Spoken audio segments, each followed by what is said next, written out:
think it's really easy to have stereotypes about teens who are incarcerated, and I think this program flips all of that. I found that it's easier to work with her if you're standing. Sit. There you go. And it's amazing when you bring the two together, there's this non-judgmental, silent sort of bond that happens between the two. And it's amazing what animals do, you know, for humans in many ways. Yeah, he wants to paw. He wants to give everybody a paw. Very good. I just liked it, like the volunteers, because like they set out, help me understand what this means and what that means, so I can learn it better and learn it more about training dogs.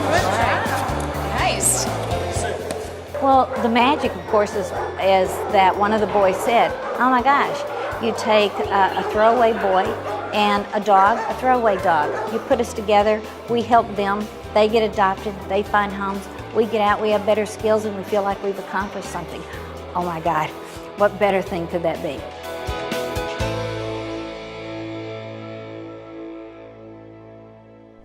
All right, Stephen with jackpot.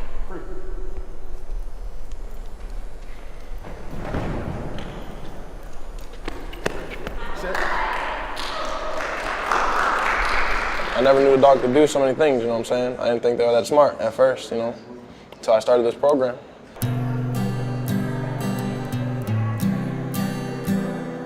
Actually, what the boys do is they first learn how to get the dogs to have eye contact with them. We teach them how to touch, so that with 2 fingers, and treat them for doing that, because you want to train dogs that hands are good things, they're not for hitting. And then they do the simple things like sit and learn how to lure a dog into sitting. So when you first get her in position, it's stay, hand signal, yes, reward, and then keep going. You can give her a hand signal, but you want to get her back into a sit. And then after that, how to go down, so that they go down by hand signal and by voice. And then they learn some of the roll over, and some of the more advanced ones, roll over, stay. And the piece de resistance for all the boys is when they get to teach a dog how to spread them. No contraband on Jackpot, she's a good girl. All right, good job, you guys. It really is amazing to watch the boys change from when they first come in, straight-faced, no one's talking, they really don't want to be bothered, they're not quite sure why they're doing this. And then as the weeks go by, we start seeing smiles, and you actually see them warming up to us, and the dogs more so. And by the end of the entire session, they're very comfortable around us, they tell us about their personal lives, and we really become very close to them.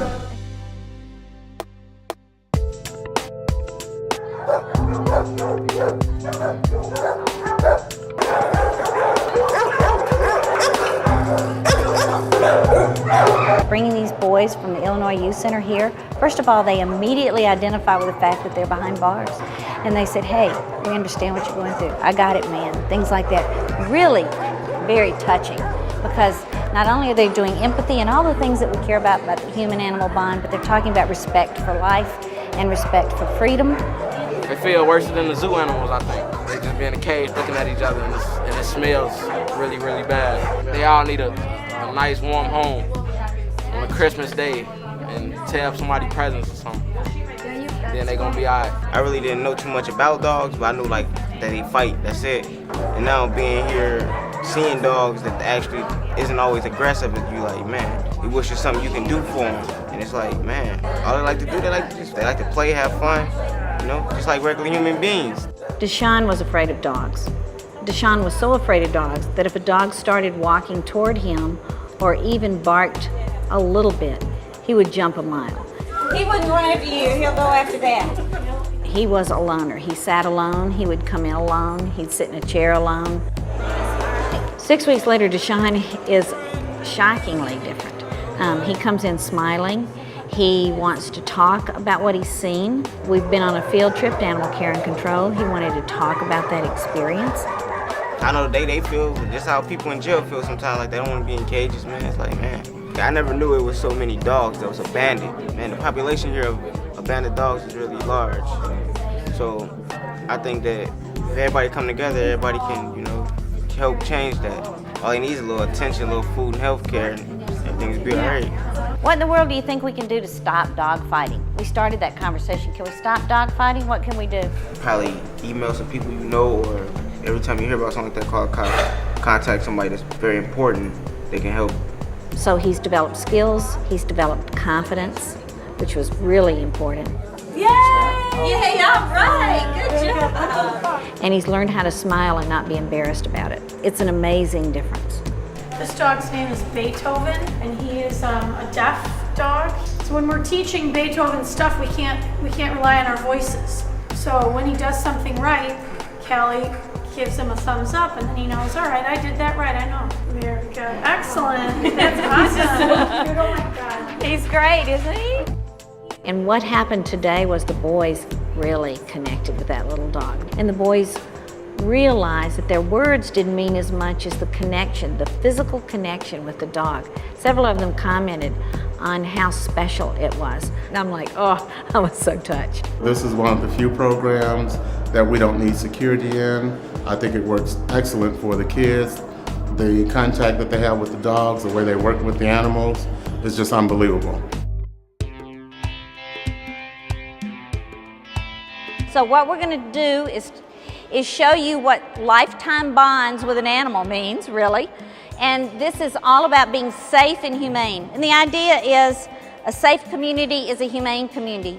We do witness them changing their attitude about dogs, because then they can take it outside and hopefully treat not only animals but each other a little better, which of course is the focus of our program. I got out of it, dogs are used for a lot of different things, you know what I'm saying? They don't need to be, used as fighting and attacking people, you could make sports out of it, like they made, agility and all that, all that other good stuff, you know what I'm saying? What's really nice is the transformation of both populations. It's just great to watch two really worthy causes married and then get to see the end result, which is great. It's so important, if we're going to ever help animals, to help people too. That's what I've learned from it. It's been amazing to be able to see each of these boys as individuals and their capacity and their potential for compassion and for learning, and they're just starving for it. I just like dogs more because of this program. Like, I'm thinking about giving me a dog when I get out. Oh, quite honestly, I think this has been the most worthwhile thing I've ever done in my life.